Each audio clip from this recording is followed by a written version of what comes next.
섹션 2 거래와 계정에 대해서 알아보도록 하겠습니다. 첫 번째, 거래부터 알아보도록 하겠습니다. 기업의 경영활동에 의해서 자산, 부채, 자본, 수익, 비용의 증감 변화를 일으키는 모든 현상을 말한다. 경영활동은 쉽게 생각을 하세요. 물건을 사고 파는 걸 말합니다.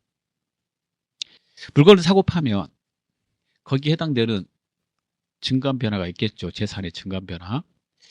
이를 회계에서는 구체적으로 5가지로 보고 있어요. 자산, 부채, 자본, 수익, 비용으로 이 5가지의 변화가 생기면 그 변화를 이렇게 보시면 돼요. 증감, 늘어나거나 줄어들면 이렇게 거래라고 합니다. 간단하게 좀 정리된 자산, 부채, 자본, 수익, 비용을 보면 자산은 같은 말로 재산이라고 합니다. 구체적으로 말하면 재화, 재산적 가치가 있는 물건과 채권, 받아야 될 돈, 받을 권리를 말하고요. 부채는 채무, 갚아야 될 의무, 같은 말로 빚. 그 다음에 자본은 출자금, 낸 돈, 수익은 번 거, 비용은 쓴 겁니다. 여기에 변화가 생겼다. 그러면 거래라고 봅니다. 거래를 이렇게 묶어봤을 때 총 5가지가 일어나는 것을 알아냈고요. 그거에 대해서 변화가 생기면 거래라고 합니다. 회계상의 거래를 일상생활의 거래하고 많이 혼동하고 있어서 그 차이를 알아보도록 하겠습니다. 아래 내용을 보면 되겠습니다. 자, 우리가 일상생활의 거래부터 알아보죠. 종업원을 채용했어요. 일상생활에서는 거래라고 합니다. 상품을 주문했어요. 일상생활에서 거래라고 그래요. 돈을 빌리기 위해서 우리 회사 건물을 담보로 제공했습니다. 일상생활에서는 거래라고 합니다. 그 다음에 계약서를 썼어요. 대출 약속을 했어요. 다 거래라고 그러죠. 그런데 이거는 회계에서는 거래라고 하지 않아요. 그러면 얘는요, 시합이 좀 많이 나오는 내용이에요.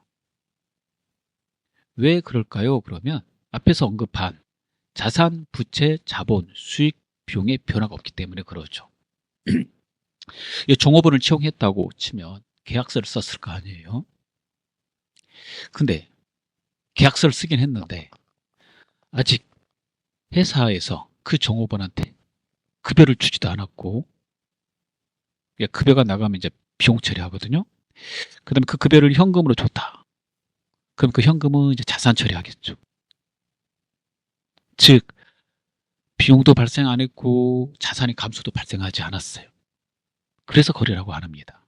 이 5가지 변화가 있어야 되는데 없기 때문에. 그러면 종업원을 채용했다 그러면 회계장부에다 적을까요? 그러면 적지 않게 되죠. 계약서만 보관하고 있다가 급여가 나갈 때 그때 회계장부에다가 급여 나간 돈에 대해서 비용 처리하고 자산을 감소시키게 됩니다. 그런 것들이 상품을 주문만 한 거, 그 다음에 대출받기 위해서 우리 건물을 담보로 제공한 거. 그러니까 담보로 제공한 이 건물은 대출금을 우리가 갚지 않아야지, 이제 빌린 돈을 갚지 않아야지 그때 넘어가는 거니까 재산의 증감 변화를 일으키지 않아요. 그 건물 계속 우리 거거든요. 아직까지. 마찬가지로 약속도 그렇고요. 그 다음에 오로지 회계상의 거래만 해당이 되는 게 있어요. 일상생활에서는 거래라고 안 해요. 화재가 난다든가 홍수가 났다든가 도난이 됐다든가 분실됐다든가, 그 다음에 대손이 발생했다든가. 대손은 이제 받아야 될 돈이 있는데 받지 못했을 때를 말해요. 이걸 회계에서 대손이라고 합니다. 그 다음에 건물 등, 건물 차량 이런 것들을 1년 이상 쓰면 가치가 떨어지죠. 이걸 감가상각이라고 합니다. 이런 것들은 일상생활에서 거래라고 안 해요. 화재 나는데 무슨 거래냐 그러죠. 근데 회계에서는 거래라고 합니다. 화재로 건물이 소실되거나 상품이 사라지게 된다면 우리 회사 자산이 감소되죠. 그리고 그만큼 손실이 발생되니까 비용이 발생되게 됩니다. 그래서 이걸 회계장부에다가 적어요.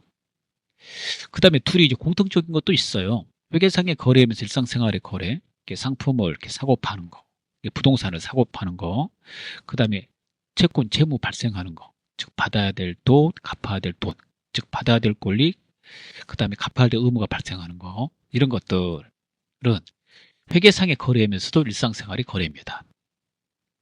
시험에서는 회계상의 거래가 아닌 거 이렇게 나오니까요. 이 부분을 좀 암기하시면 좋겠습니다. 그래서 이렇게 단어를 외우는 거예요. 주문, 채용, 담보, 계약, 약속, 고지서 수령. 이런 것들은 일상생활에만 있는 거래고 회계장부에다 쓰지 않는 거다. 그러면 이런 걸 회계장부에다 쓴다고 했으니까 어떻게 써야 되는지 알아봐야 될 거 아닙니까? 그래서 두 번째, 자, 그걸 쓰기 위해서 다음의 내용이 나옵니다. 계정의 뜻과 계정 과목, 즉 계정 과목에 대해서 이제 알아야 되는데요. 거래의 변동 내용을 장부에 기록하기 위해서 회계에서는 구체적인 항목을 세워서 기록할 필요가 있습니다. 구체적인 항목은 같은 종류와 성질을 가진 것끼리 이제 묶어요. 그래서 그 항목별로 적어가자 이렇게 하고 있는데, 그걸 같은 종류와 성질을 가진 것을 거래에서 유심히 봤더니 총 5가지가 있는 것을 알게 됐어요. 이 5가지가 자산, 부채, 자본, 수익, 비용입니다. 그래서 거래가 일어나는 모든 곳들을 가서 살펴보면 그 거래 내용은 이 5가지 중에 하나라는 거죠. 이 5가지를 가지고 기록해 갈 거라고 그래서 이 5가지를 쓰기 위한 단위를 만들었고요. 이를 계정이라고 그래요. 그래서 자산 계정, 부채 계정, 자본 계정, 수익 계정, 비용 계정. 각각 계정에다가 거래를 기록해 가야 되겠다라고 한 거죠. 근데 자산 계정을 봤더니 자산의 종류가 너무 많은 거예요. 이걸 적을 때 자산 이렇게 쓸 수는 없으니까 이걸 구체적인 이름으로 써야 되겠다라고 해서 나온 게 계정 과목입니다. 예를 들어서 자산은 이제 재화와 채권인데요. 재산적 가치가 있는 물건과 받아야 될 돈인데, 받아야 될 권리. 그러한 자산은 잘 보면 우리 눈으로 보이는 거 말하면 현금, 그 다음에 받아야 될 외상대금, 상품, 건물, 기계장치, 차량 운반고 많아요. 그럼 이거 다 구분 안 하고 자산 이렇게 자산 계정에다 계속 자산 쓰면 그 자산을 구분하기가 상당히 어렵겠죠. 어느 자산이 얼마 있어요? 그러면 말하기 어렵잖아요. 그래서 그 구체적인 이름을 만들었습니다. 다음과 같이 현금, 외상매출금, 상품, 건물, 얘네들을 계정 과목이라고 그래요. 그래서 거래가 발생되면 기록을 할 때 거래는 이 5가지 중에 하나로 발생되므로 해당되는 구체적인 이름, 계정 과목으로 기록을 해야 됩니다. 그러려면 계정 과목을 암기하셔야 되겠죠. 그래서 우리가 암기를 할 겁니다. 그 다음에 그 계정의 분류에 대해서 알아보도록 하겠습니다.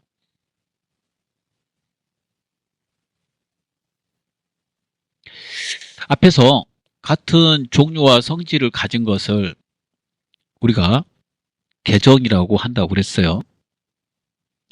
그 계정은 자산, 부채, 자본, 수익, 비용이라고 그랬습니다. 여기서 자산, 부채, 자본, 그 다음에 수익, 비용을 그 성질에 따라서 두 개의 표로 기록하라고 되어 있는데요. 자산, 부채, 자본은 재무상태표라는 보고서에다 보고하라고 되어 있고요. 그 성질이 재무상태를 나타내기 때문에 수익, 비용은 다른 말로 경영성과라고 돼요. 자, 수익과 비용, 즉 손실난 거하고 이익 본 거. 그래서 손익계산서라는 이 보고서를 만들고 두 개로 따로따로 분류해가지고 이 보고서를 만들고 보고하라고 되어 있습니다.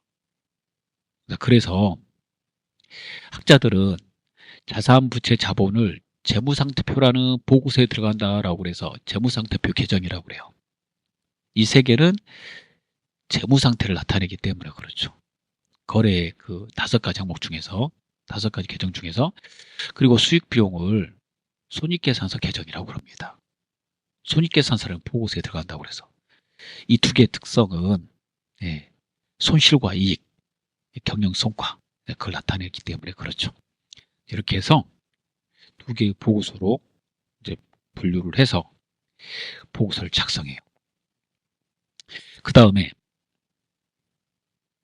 개정 과목을 가지고 쓰려면 개정 과목을 쓸 양식지가 필요하잖아요. 그래서 그 양식지를 만들고 이를 개정의 형식이라고 합니다. 이 양식지는 이제 두 가지가 있는데요.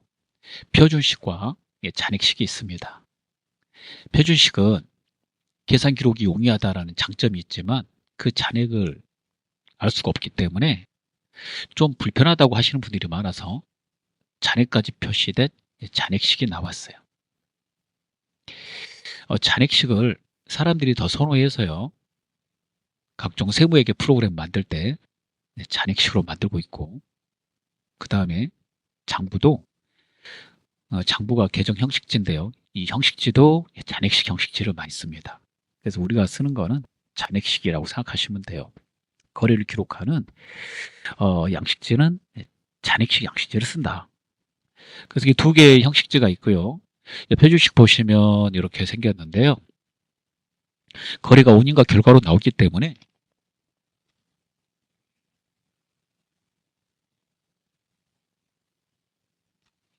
두 개로 구분해서 왼쪽 부분 적는 게 있고 오른쪽 부분 적는 거 있어요.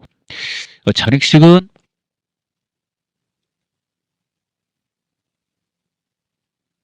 이렇게 돼 있죠. 이렇게 금액 쓰는 자리가 우측으로 돼 있고 잔액란이 있습니다. 이렇게 생겼다라고 알아두시면 되고, 그 다음에 우리가 쓰는 이제 전산 세무회계 프로그램은 이게 사람들이 신분상에서 잔액식을 쓰니까 잔액식 모양으로 생겼어요. 이렇게. 장부는 이렇게 만들어주고 프로그램에서는 이걸 프로그램이 다 기억하고 있으니까 분면 쓸 필요 없고 차대 이거 필요 없어서 이렇게 쓰고 있습니다. 근데 장부로 썼던 시절에는 이게 필요해서 있었던 거죠. 그러면 개정의 형식은 잔액식을 많이 쓰는구나 라고 이제 알아두시면 되겠어요. 자, 그 다음에 학습할 때는요, 여기에다 넣고 우리가 이제 장부는 써요. 잔액식 이 계정에다 넣고. 근데 공부할 때는 저 장부를 그릴 수가 없어요. 그래서 학습을 하거나 시험 볼 때는 저 장부를 보여줄 때, 계정의 형식지를 보여줄 때 이렇게 T자 모양으로 된 걸 보여줘요. 이를 T계정이라고 합니다. 학습 시에 쓰면은 사용하기 편하고 좋아요. 학습할 때 좋은 거죠. 이 부분 따서 이렇게 이제 만든 거고, 상단에 이제 계정 과목 그렇게 쓰고요. 그 다음에 왼쪽이 차변, 오른쪽이 대변입니다. 이렇게 날짜 쓰시고, 그 다음에 금액 쓰고, 그 다음에 해당되는 이 계정이 일어난 거래의 내용을 쓰고 그럽니다. 이렇게 그 쓰는 자리를 계정 계좌라고 용어로 말하고 있습니다. 여기다 쓸 때는 하나하나 다 써가야 되니까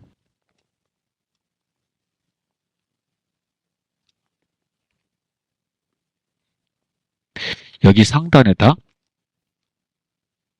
이렇게 계정 과목을 적었죠. 이 상단에다 이게 보통예금 장부다. 그럼 이제 보통예금 이렇게 써가지고 이 모양 거래가 일어난 날짜 2월 3일 외상대금 입금됐다. 외상대금 입금 이렇게 쓰고, 그 다음에 100만원 그럼 이렇게 쓰고, 잔액 100만원 이렇게.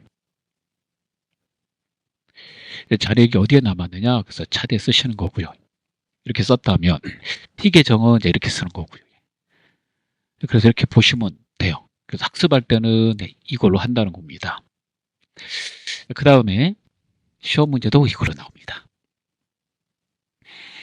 그러면 첫 번째 거래가 뭔지 아셨죠? 자산부채 자본 수익 비용의 변화가 생기면 거래라고 그랬어요. 오로지 일상생활의 거래하고 구분해야 되고, 그럼 그 거래가 발생되면 이제 써야 되잖아요. 써야 될 때 계정의 구체적인 이름, 계정 과목으로 쓰기로 했죠. 현금, 외상매출금, 상품 이렇게.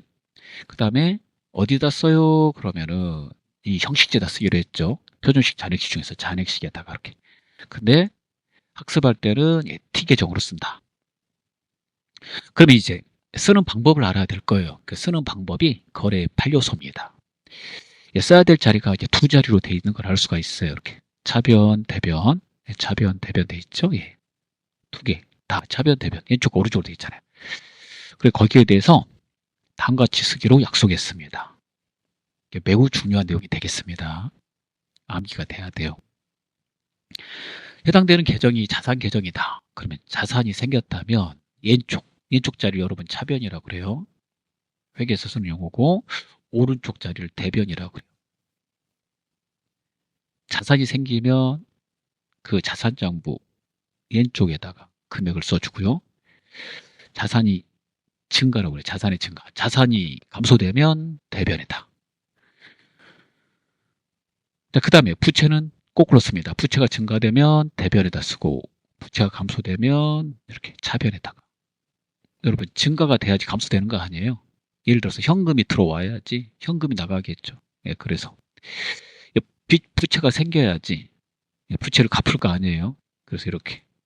그래서 외우실 때 자산의 증가 자리 먼저 외우고 자산이 증가되면 자산장부 차변에 적고 그 자산장부 자산이 감소되면 대변에 적는다. 부채 증가되면 부채장부 대변에 적고 그걸 갚으면 차변에 적는다. 이렇게 외우시면 돼요. 자본은 부채하고 같은 자리죠. 자본의 증가, 자본의 감소. 자, 수익과 비용은 발생만 주로 돼요. 회계연도 중에. 그리고 결산하면서 소멸됩니다.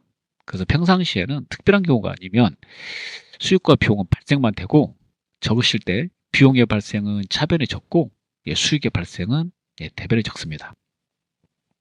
개수를 따지면 각각 4개씩 있어서 이를 거래의 8요소라고 하고요. 이 거래의 8요소에 따라서 회계장부에다가 적으시면 되겠어요. 거래의 8요소에 따라서 적다 보면 굵게 표시된 거래가 빈번하게 일어납니다. 사례를 하나씩 보겠습니다. 첫 번째, 자산이 증가되고 자산의 감소, 부채의 증가, 자본의 증가, 수익이 발생되는 경우를 한번 예를 들어서 보도록 하겠습니다. 첫 번째, 상품 10,000원어치를 매입하고 대금은 현금으로 지급했다. 그러면요, 상품장부 차변에 상품이 이제 들어왔으니까 자산이 증가됐겠죠. 이게 자산이잖아요. 예. 그러면 자산의 증가는 차변에 써라 라고 그랬으니까 그 장부 차변에 쓴다 이거예요. 예. 현금 나갔죠. 현금도 자산인데 근데 현금이라는 자산은 줄어들었잖아요. 자산이 줄어들면 그 장부 대변에 쓰는 거예요. 자산의 감소 대변 이렇게. 그러면요, 아까 그 계정이 형식지에다가 묶어서 말하면 상품이라는 계정이 있고 그 다음에 이렇게 날짜가 있었죠. 날짜에다가 거래가 일어난 날짜를 써요. 예, XX1. 그 다음에 적요가 있었죠. 적요에다가 상품 매입 이렇게 적고 그 다음에 이렇게 얼마치, 10,000원어치 차변 쪽에다가 자산의 증가가 차변이잖아요. 10,000원 이렇게 쓴다 이거죠. 그 다음에 현금 장부 있을 거 아니에요. 현금 장부도 똑같이 날짜 쓰고 여기에다가 상품, 현금 매입 이렇게 좀 써주고 거래 내용을 간단히 적는 걸 적요라고 그래요. 그리고 여기 차변, 대변이 있을 건데 차변, 대변이 있을 건데 자산이 감소되면 대변에 써라 그랬으니까 현금 자산 감소된 건 대변에다가 이렇게 10,000원을 쓰게 돼요. 그럼 왼쪽에 한 번 쓰고 오른쪽에 한 번 썼잖아요. 이렇게 2번 썼죠. 이렇게 2번씩 써가는 이러한 거. 그래서 자리가 2개 필요하다고 그랬잖아요. 이렇게 2개. 이런 거 이제 복식이라고 그래요. 그래서 우리 이렇게 쓰는 걸 복식부기라고 하는 거죠. 그러니까 두 번째, 상품 100,000원어치를 외상으로 매입하다. 이렇게 보시면 상품 자산이 증가하니까 차변에 썼고요. 상품을 외상으로 사면 그 계정 과목 이름이 외상 매입금이거든요. 외상 매입금 그 부채 장부에다가 부채의 증가. 그래서 대변 자리에다 이렇게 쓰게 돼요. 그래서 상품 10만 원을 출자해서 현금 10,000원을 출자해서 영업을 개시하다. 그러면요. 다 10,000원이네요. 10,000원이. 현금 10,000원 들어오고요. 출자금이 냈겠죠? 그 다음에 20,000원은 회사가 사업을 하기 위해서 낸 돈이니까 자본금 쓰게 돼요. 자본의 증가는 이제 대변이잖아요. 그 다음에 대여금에 대한 이자 10,000원을 현금으로 받다. 받았다. 이렇게 되면 현금 받았으니까 자산의 증가. 그다음 이자는 이자를 받았으니까 이자 수익. 이게 수익 이름이거든요. 이자 수익. 수익의 발생 대변. 그래서 이렇게 거래가 일어나는 걸 알 수가 있어요. 거래를 이렇게 왼쪽에 한 번, 오른쪽에 한 번 이렇게 두 곳에다가 적는 겁니다. 그래서 왼쪽에 한 번 적고 오른쪽에 한 번 적기 때문에 이를 거래 이중성이다 라고 해요.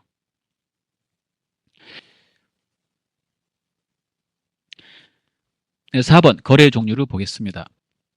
거래를 이렇게 적다 보니까 사람들이 거래 종류를 다음 세 가지로 이렇게 구분을 했어요. 첫 번째, 그걸 적고 나서 자산부채 자본만 있으면 교환거래라고 하기로 했습니다. 예를 들어서 상품을 사고 현금을 지급하다. 그러면 상품, 자산, 현금, 자산이거든요. 자산부채 자본만 있으면 교환거래, 그래서 이런 걸 이제 교환거래 한 거죠. 그 다음에 손익거래는 한쪽. 적는 자리가 두 곳이에요. 복식이니까. 차변 또는 대변 이렇게 됩니다. 한쪽에 수익과 비용만 발생하는 거래를 손익거래라고 합니다. 예를 들어서 급여를 현금으로 지급하다 그러면 급여가 이제 비용이 되고요. 비용은 이제 차변에 적거든요. 차변에다가 급여 이렇게 하고 이제 적게 돼요. 그러면 이게 한쪽에 비용만 발생하잖아요. 이런 거래를 이제 손익거래라고 그래요. 교환거래하고 차이점은 한쪽에 수익 비용이 꼭 나온다는 거죠. 혼합거래는 교환거래와 손익거래가 동시에 발생하는 거래입니다. 시험 볼 때 이걸 가장 많이 틀리는데요. 한쪽에 수익 비용만 나오는 게 아니라 자산, 부채, 자본도 섞여서 나와요. 그 대표적인 애가 이거예요. 단기 차입금과 그에 따른 이자를 현금으로 지급하다 보시면 단기 차입금, 이자, 비용, 현금 이렇게 나오죠. 이렇게 한쪽을 잠깐 보시면 단기 차입금이라는 부채가 나오고 이게 부채거든요. 이자 비용이라는 비용이 나와요.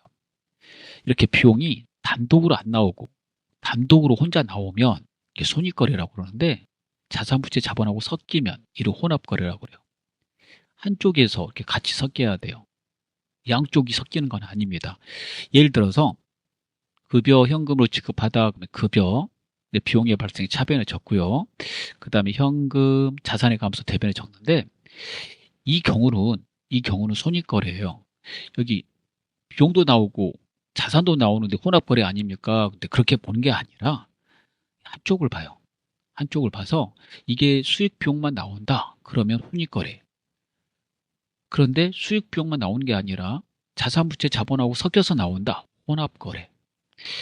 그렇게 용어로 구분해서 말하기로 했습니다. 그래서 시험에 혼합거래하고 손익거래 이렇게 구분하는 문제 나오면 여기를 잘 보시고 그렇게 푸시면 되겠습니다. 이렇게 잘 보시고 계정에다 기입하는 방법은 거래의 판료수에 따라서 기입을 합니다. 그래서 자산의 증가는 차변에, 자산은 감소는 대변에, 아까 말한 그대로고요. 부채의 증가는 대변에, 부채의 감소는 차변에. 이 거래의 판료수를 외워야지 계정을 기입할 수 있어요. 자본의 증가는 대변에, 자본의 감소는 차변에, 비용의 발생은 차변에, 비용의 소멸은 대변에. 비용의 소멸은 주로 결산 시 이루어져요. 결산 전에 혹시 비용이 소멸된다 그러면 기입할 수 있어요. 근데 거의 많이 소멸이 안 되기 때문에 주로 비용은 발생만 된다라고 말해요. 마찬가지로 수익도 그렇습니다. 수익의 발생은 대변에, 수익의 소멸은 차변에 기입합니다. 이렇게 기입하다 보면 잔액의 이치를 또 알 수도 있는데요. 잔액의 이치는 시험에 잘 나오니까 이렇게 비열피하시고 꼭 외우시면 되겠습니다. 자산이 증가되면 차변에, 자산이 감소되면 대변에 이렇게 적기로 했으니까 만약에 잔액이 남아있다면 증가분이 더 크게 남는 거잖아요. 그래서 잔액은 어디에 남아요? 그러면 차변 이렇게 이제 말하는 거죠. 마찬가지로 부채하고 자본은 그 증가가 대변이니까 남아있다면 대변 이렇게 되는 거죠. 네. 그래서 차변, 대변 이렇게 되고 비용은 발생되고 차변에서 수익은 대변에서 발생되기 때문에 이쪽에 잔액이 있다면은 네, 차변, 네, 대변 자리가 되겠습니다.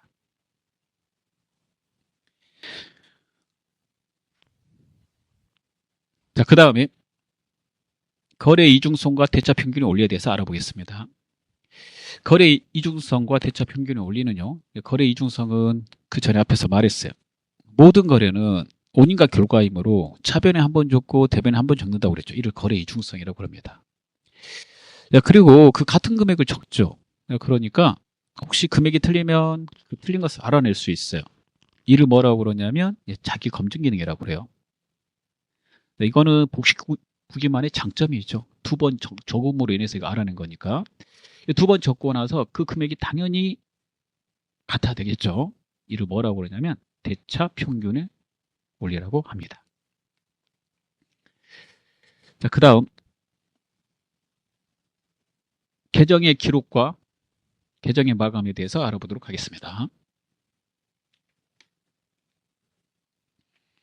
거래 판료서에 따라서요, 여러분 자산부채 자본 수익 비용을 해당되는 계정 형식지에다가 기록해 갑니다. 기록해 가다 보면 그 전체 차변과 대변은 같겠지만 그 계정 형식지에다 쓰는 자산, 부채, 자본의 금액은 그 차변과 대변이 다르겠죠. 이렇게 다르게 돼 있는 이걸 결산 시에 마감을 하면서 맞추게 되는데요. 부족한 쪽에다가 금액을 추가로 더 집어넣어서 맞추게 되고, 그게 자산, 부채, 자본이면 차기 이율이라는 단어를 써서 맞춥니다. 이렇게. 그리고 이 차기 이율은 다음 연도로 넘긴다는 뜻이에요. 그래서 이제 마감을 하게 되는데요. 자, 기록할 때는 거래 판료서에 따라서 자산의 증가, 차변, 자산의 감소, 대변 적다가 그 다음에 마감을 해요. 결산 시에 마감합니다. 마감하는데 자산, 부채, 자본은 부족한 쪽에다가 차기 이율을 쓰고, 이거 지금 자산이거든요. 자산이 잔액이 남아있다면 차변이 더 크니까 남아있는 건데, 그러면은 대변 쪽이 더 작다는 소리고, 그럼 부족한 쪽에다가 이 금액을 써야 되거든요. 그래서 당대금 통장 2만 원이 작년에 2월 돼서 넘어왔고요. 올해 2월 10일 날 만 원 지출했대요. 그럼 잔액이 10,000원 남아있잖아요. 이 마감할 때 이 부족한 쪽에다 10,000원을 써요. 그 남은 거는 다음 연도로 넘긴다라고 쓰고, 그리고 이렇게 두 줄을 긋습니다. 금액을 써주고, 금액이 두 개 같아야 돼요. 이렇게 같게 만들고 마감해요. 자산, 부채, 자본을 이렇게 마감을 해 가는 거고요. 그 다음에 수익과 비용은 손익이라는 계정을 하나 먼저 만들어야 돼요. 손익이라는 계정은 정확하게 말하면 집합손익을 줄인 말인데, 수익과 비용을 다 모으기 위해서, 집합시키기 위해서 만든 계정입니다. 결산 시에 생겨요. 그리고 잠깐만 쓰는 임시 계정입니다. 그래서 여기 앞에 보면 이렇게 써놨어요. 수익과 비용은 부족한 쪽에다가 똑같은 금액을 써서 두 개 금액이 같아야지 마감되니까 똑같게 되게끔 하기 위해서 부족한 쪽에다가 손익이라고 쓰고요. 그 다음에 이 손익이라고 쓴 것을 갖다가 손익계정으로 옮기게 됩니다. 그 다음에 비용 쪽도 발생이 되면 차변이니까 부족한 쪽에다가 이렇게 손익이라고 쓰고 마감을 해요. 마감할 때 두 줄을 그어요. 그리고 이렇게 손익계정으로 옮기게 됩니다. 수익과 비용은 이렇게 손익계정으로 옮기고 나서 그 잔액이 0이 되기 때문에 이율이란 말을 쓰지 않고 없애버리고요. 소멸시키게 됩니다. 딱 그래서 수익과 비용은 1년만 쓰게 돼요. 그리고 손익계정으로 옮겨온 수익과 비용 중에서 수익이 큰지 비용이 큰지 확인해서, 만약에 수익이 크다면 그건 단기순이익이고 비용이 크다면 단기순손실이라고 그래요. 수익이 크면 단기순이익, 부족하면 단기순손실. 그 단기순이익, 단기순손실이 발생되게 된다면 자본금에다가 집어넣어줘야 되니까 그 차액을 보고, 여기 같은 경우에는 수익이 더 크거든요. 10,000원. 그걸 갖다가 자본 쪽으로 옮긴다고 그래서 자본금 써서 이게 단기 순이익 난 거예요. 자본금 쪽으로 옮겨주게 됩니다. 그러면 자본금이 이렇게 수익이 나는 해에는 더 증가되게 되죠. 플러스가 되니까 자본의 증가가 여러분 대변인 거 아시죠? 그런 다음에 자본을 마지막으로 마감해요. 마감하는 순서를 다시 한번 말하면, 먼저 수익비용 계정을 마감합니다. 그래서 그 차액을 집합손익계정에다가 옮겨 적어요. 그 다음에 집합손익계정을 마감을 하고 그 차액이 발생되면 그 차액을 자본에다 옮겨 적습니다. 그런 다음에 자산, 부채, 자본을 마감해야 되니까 자산, 부채, 자본 계정, 그 부족 부분 자리에다가 차기 요라 쓰시고 마감합니다. 그러면 자산부채 자본은 다음 연도에 쓸 때 정기율로 2월 이렇게 써서 이어서 계속 이렇게 갈 수 있고요. 수익과 비용은 다 마감해서 소멸했기 때문에 정기이율이란 말을 쓰지 않아요. 수익 비용의 차액이 집합손익 계정으로 가서 그 다음에 자본으로 넘어서 이율돼서 넘어왔기 때문에 수익 비용은 없어요. 그래서 다시 다음 해가 되면 1월 1일부터 다시 쭉 이렇게 가는 겁니다. 처음 들으실 때 이 부분은 좀 어려울 수 있습니다. 계속 수업을 들으시면 이게 조금씩 이해되실 겁니다. 자, 여기까지 하도록 하겠습니다.